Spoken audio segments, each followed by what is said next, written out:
$100 million. In 1877, that was more money than the United States Treasury held in its own vaults. One man owned it all. Yet, less than 50 years later, not a single descendant of the Vanderbilt family was among the richest people in the world. The gold was gone. The mansions were rubble. But the real reason this empire evaporated wasn't just bad spending. It was a specific 4-page legal clause buried in the Commodore's final will. A document designed to keep the family together that actually acted as a slow-motion detonator. This is the dark history of the Vanderbilt suicides and the brutal price of gilded gold. Cornelius Vanderbilt started with a single wooden boat and a borrowed $100. He did not build an empire by being a visionary or a philanthropist. He built it by being a predator. He was a man who chewed tobacco, swore like a sailor, and viewed his own children as disappointing assets to his balance sheet.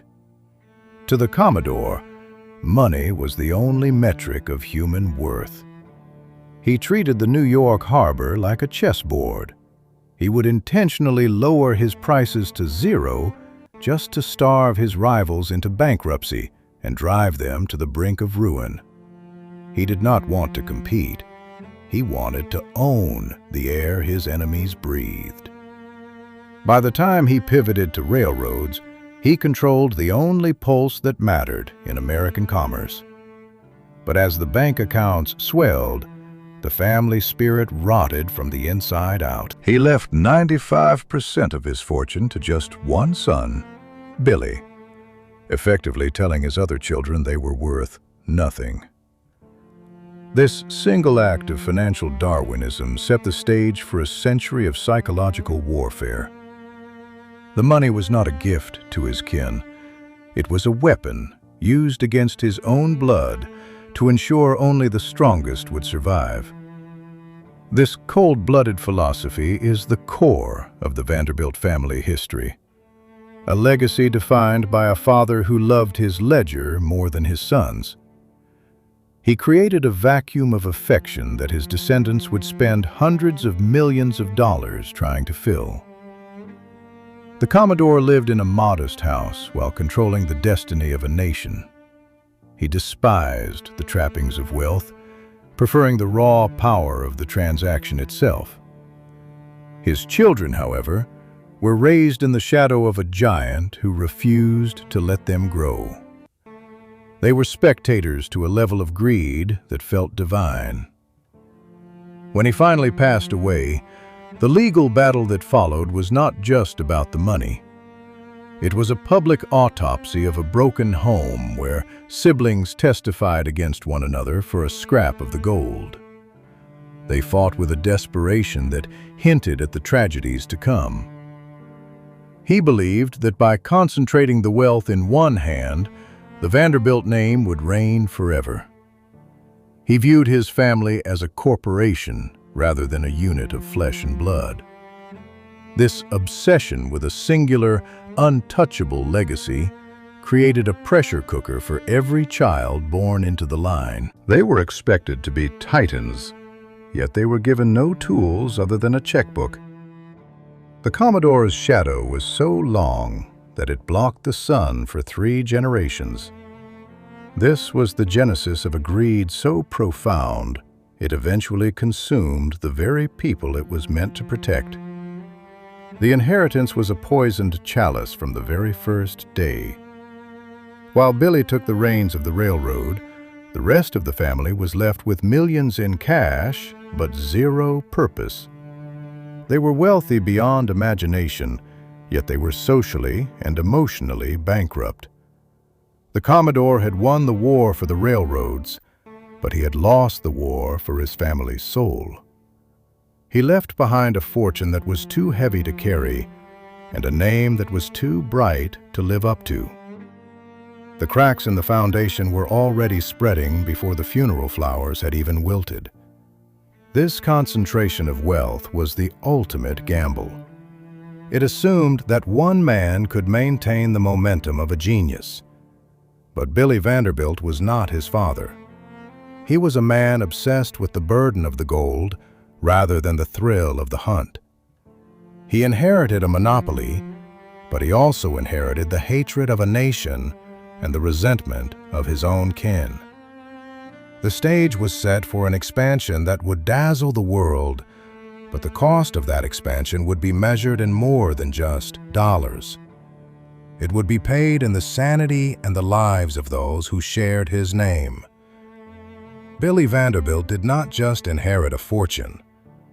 He inherited a target. When he took control of 95% of his father's estate, he became the lightning rod for every populist grievance in the United States. The public saw a man who had done nothing to earn his status, yet held the keys to the nation's survival. Billy understood this pressure perfectly. He knew that if he remained stagnant, the wolves would tear him apart. He had to prove he was more than just a lucky heir. He had to show the world that the Vanderbilt fortune was not a static pile of gold, but a living, breathing engine of dominance. To achieve this, Billy focused on the ultimate choke point of American industry, the New York Central Railroad. This was not just a collection of tracks and locomotives. It was the juggernaut of the Gilded Age elite, a mechanism that dictated who lived and who died in the world of commerce. Billy realized that owning the rails into Manhattan gave him... His desk was littered with ledgers. He was tracking every penny of expenses and every cent of profits. It was then that the Vanderbilt family curse took the form of an obsession with bare numbers. Money has ceased to be a comfort tool. They turned into a score on the scoreboard in a survival game where the world became increasingly hostile to their exorbitant wealth. This hostility reached a boiling point in 1882 during a confrontation with a group of reporters on his private train. When asked if he ran his railroads for the benefit of the public, Billy snapped with a phrase that would haunt his family for a century: "The public be damned." He wasn't speaking out of a desire to be a villain. He was expressing the raw, unfiltered philosophy of the Gilded Age. In his mind, he was working for his stockholders and his own bloodline. The idea that he owed anything to the masses was an alien concept. This moment of brutal honesty cemented the Vanderbilt reputation as the ultimate corporate predators, fueling a fire of resentment that would eventually lead to the very taxes and regulations that would dismantle their hoard. Despite the public outcry, the strategy worked in the short term. In less than a decade, Billy did what many thought was impossible. He doubled the $100 million inheritance left by the Commodore. By 1885, his personal net worth was estimated at over $200 million. To put that into perspective, that single individual held more liquid capital than the entire United States Treasury at the time. He was, quite literally, more financially stable than the government of the country he lived in. But this massive accumulation of wealth created a terrifying gravity. The more money he made, the more he had to protect. The psychological toll of maintaining this absolute dominance began to crush the younger generation before they even had a chance to lead. Billy's children grew up in the shadow of a $200 million mountain. They weren't builders or pioneers like their grandfather. They were curators of a museum of greed. They saw their father working himself into an early grave to protect a fortune that was already larger than any human could ever spend. The pressure to maintain this specific Vanderbilt fortune became a terminal illness within the household. The family had become so powerful that they had nowhere left to go but down. As Billy's health began to fail under the weight of his responsibilities, the internal dynamics of the family shifted from cooperation to competition. The sons and daughters began to eye the massive trusts with a mixture of desire and dread. They knew that the monopoly was a fragile thing, held together only by the sheer force of will of one man. The Gilded Age tragedies that would later define the family were already being written in the ledgers of the New York Central. The fortune was no longer a platform for success. It was a cage made of solid gold, and the door was beginning to lock from the outside. The final years of Billy's reign were marked by a desperate attempt to solidify the family's social standing. He realized that sheer wealth was not enough to protect them from the changing political winds. He began to pivot from the railroad office to the ballroom, pouring millions into massive architectural projects meant to signal the family's permanence.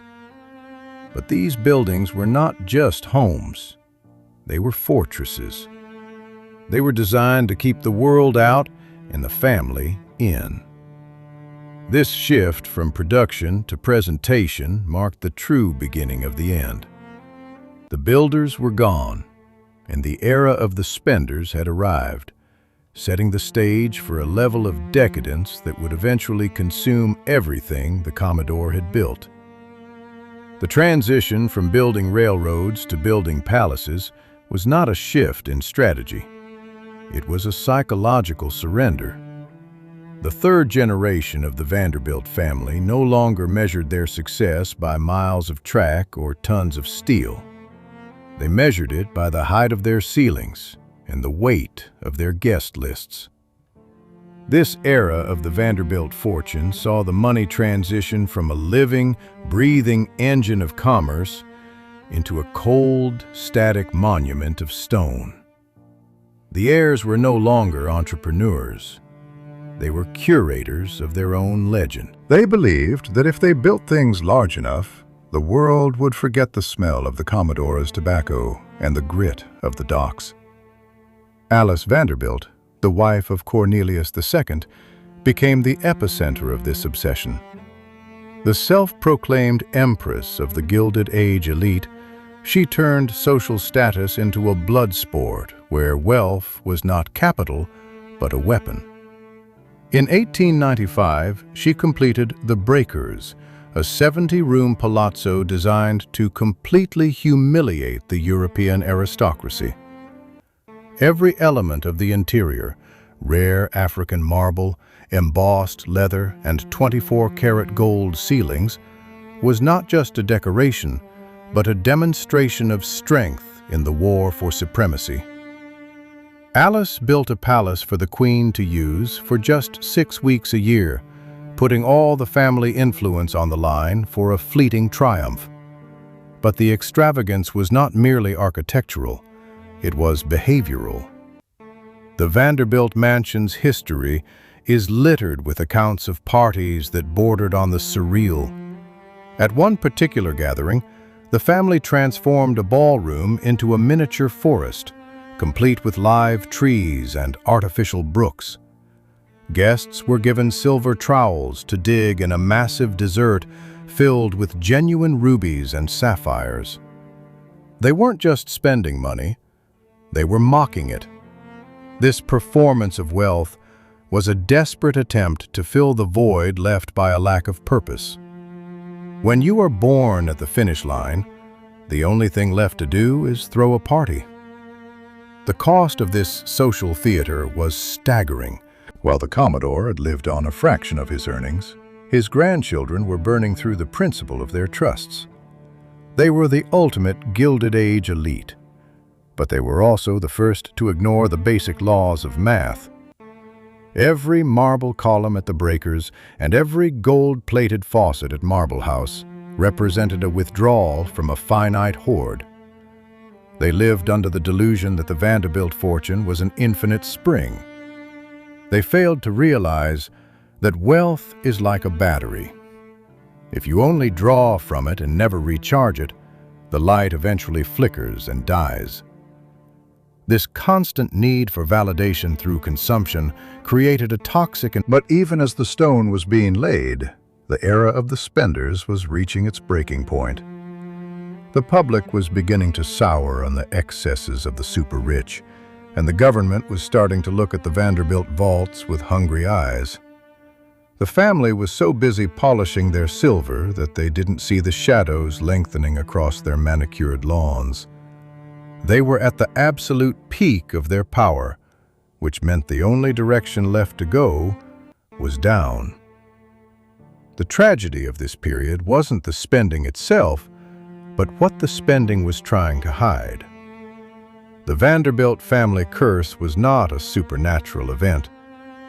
It was the crushing weight of expectation. They were trapped in a cycle of one-upmanship, trying to outbuild and outspend one another to prove who was the truest heir to the Commodore's name. This internal competition was more destructive than any market crash. It turned brothers into rivals and cousins into strangers. As the third generation reached middle age, the cracks were no longer just in their ledgers, they were in their minds. The stage was set for a series of quiet, devastating exits that would signal the end of the dream. The descent began in the silence of the recovery room. In March 1914, George Vanderbilt, the creator of the colossal Biltmore estate, underwent routine appendicitis surgery. For years, he lived under the pressure of managing the largest private residence in American history, a 16,000 square meter luxury monument that methodically drained his strength. When he died suddenly from complications, the official reason was a weak heart. But in the circles of the Gilded Age elite, they whispered about something else. It was believed that exhaustion from trying to hold on to this crumbling paradise had simply robbed him of the will to live.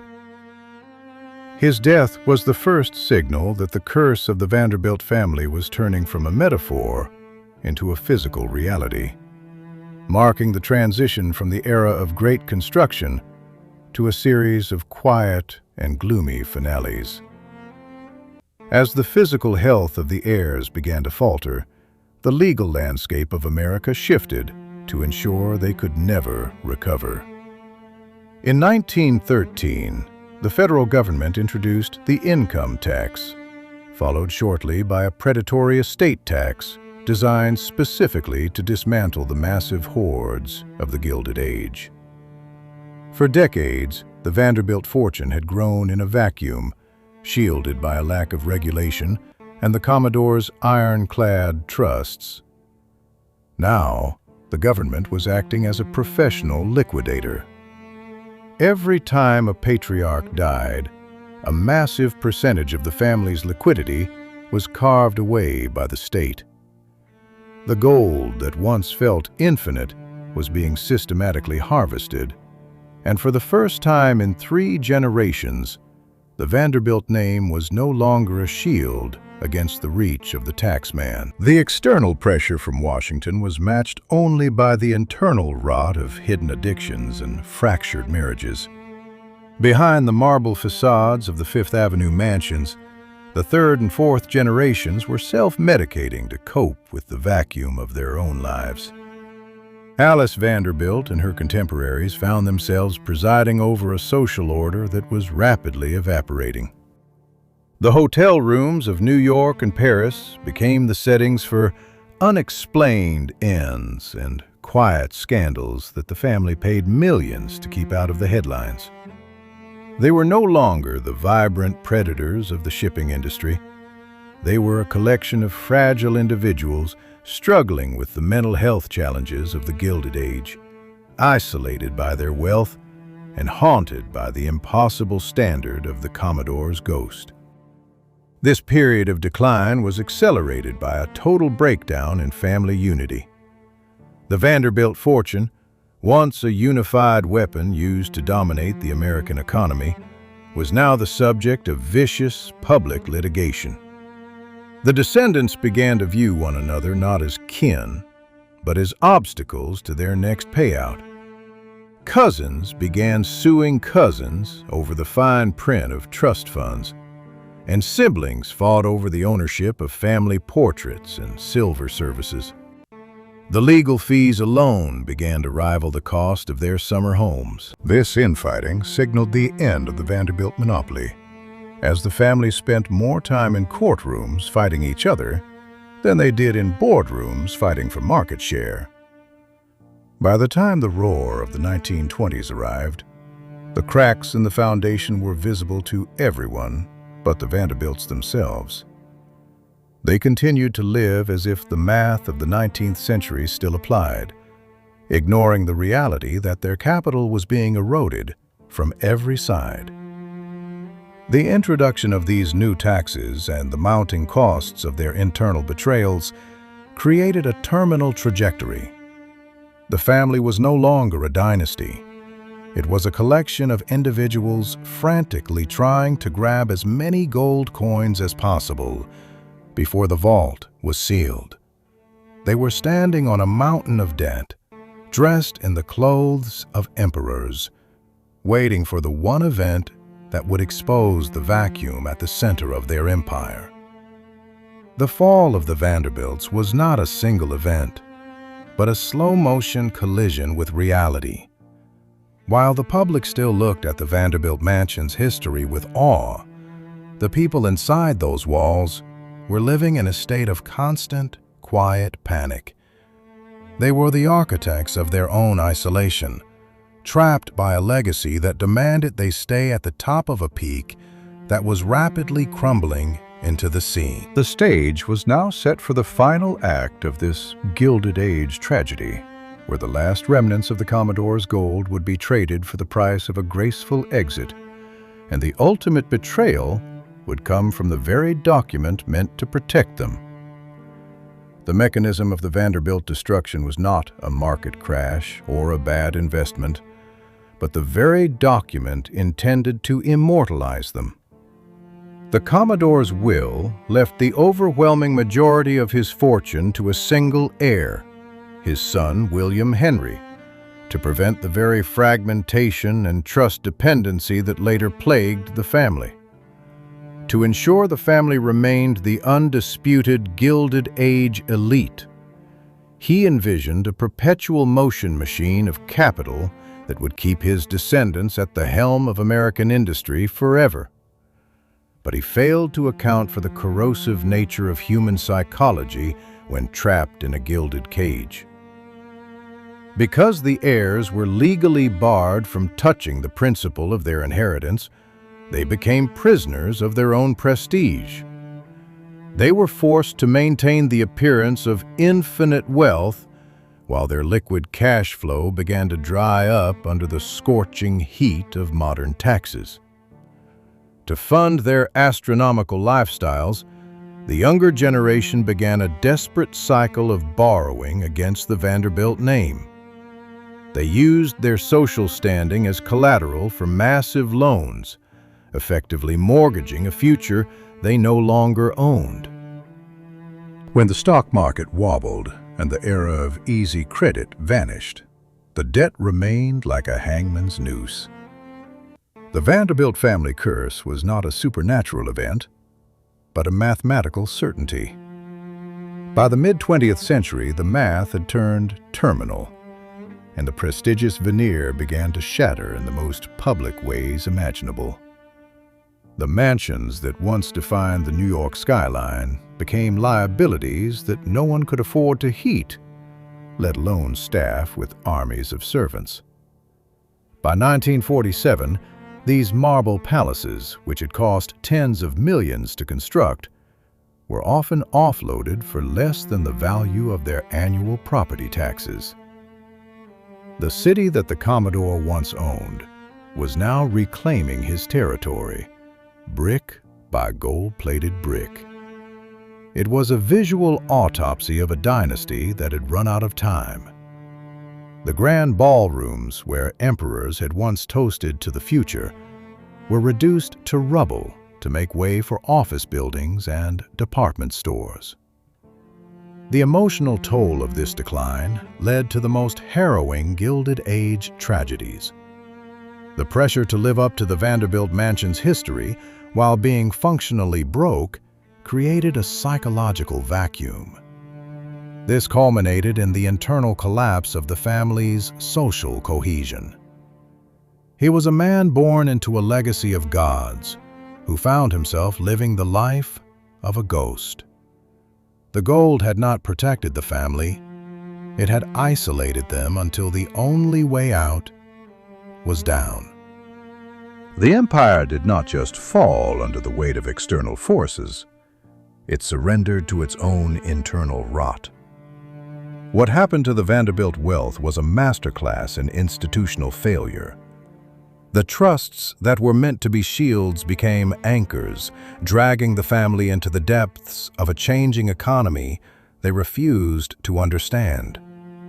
While other dynasties like the Rockefellers pivoted toward philanthropy and diversified global investments, the Vanderbilts remained obsessed with the social theater of the past. They were so busy defending a fortress made of sand that they didn't notice the tide had already come in.